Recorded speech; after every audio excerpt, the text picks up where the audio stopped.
Mercredi, un nouveau compte à rebours a commencé ici en Turquie à midi heure locale.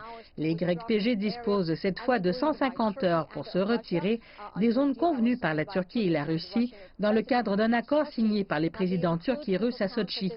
Cet accord inclut des villes importantes telles que Manbij et Kobané.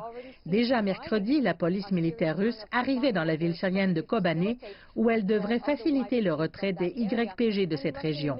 Les forces militaires russes ont confirmé que certaines patrouilles avaient déjà commencé.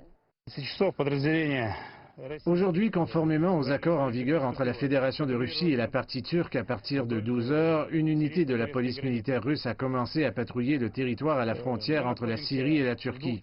Mercredi soir, le ministre turc de la Défense a également annoncé que des responsables turcs et américains avaient confirmé que les YPG s'étaient retirés des zones sur lesquelles ils s'étaient mis d'accord, notamment les villes syriennes de Ras Al Ain et Tal Abyad.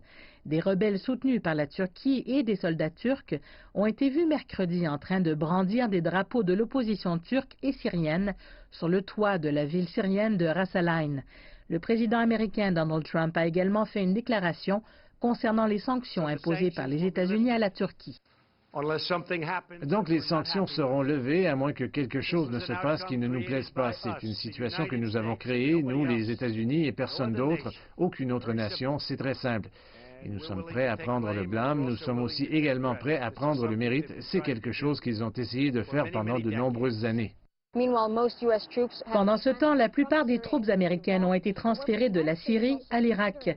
Mais les États-Unis envisagent néanmoins de laisser des troupes américaines en Syrie pour protéger les sources pétrolières contre le groupe État islamique.